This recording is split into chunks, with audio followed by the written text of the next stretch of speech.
Pertama, siapkan 2 buah RJ45, sebuah kabel, dan tang krimping. Selanjutnya, buka kabel menggunakan tang krimping.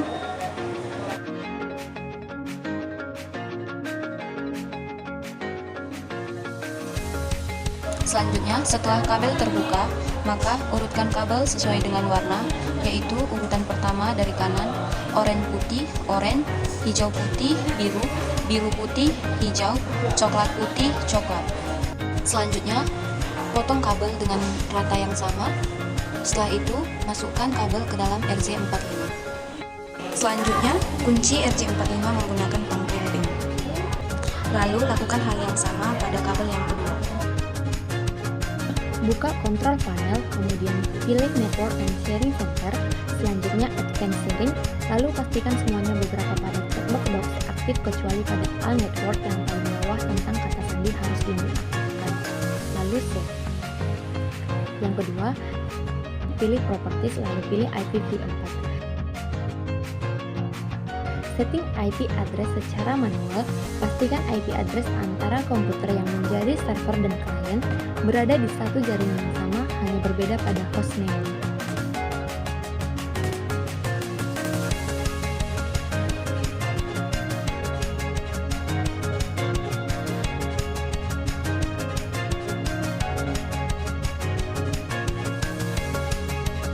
Lalu, setelah itu, kita cek koneksi dengan membuka CMD, lalu ping pada IP komputer yang berperan sebagai server. Pastikan responnya TTL dan bukan RTO atau host pintu chip.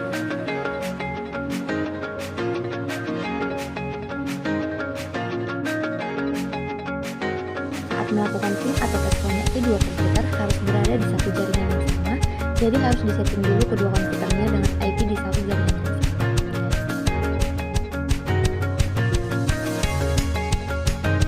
Setelah terkoneksi, kita buka file Explorer, lalu tap pada network, kita search IP komputer server dengan menggunakan //. Contohnya, /192.168.10.2. Nah, di sini kita sudah bisa membuka file yang dikirim dari server 2 ya teman-teman.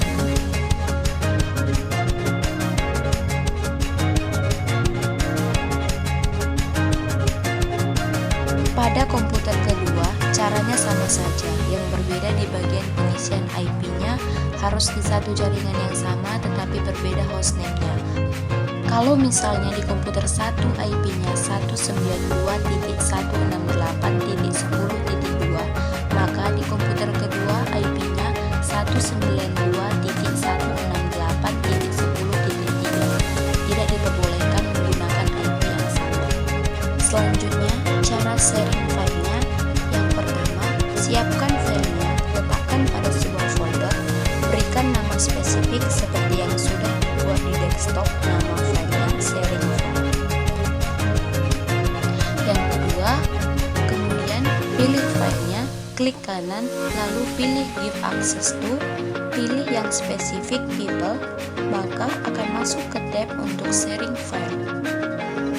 Yang ketiga, lalu pilih di tujuan di share-nya, buat everyone, lalu add, kemudian aksesnya, read and write, lalu setelah selesai pilih down. Yang keempat, selanjutnya adalah mengambil file yang sudah di-share dari komputer pertama atau clean. Kemudian dapat dilakukan sebaliknya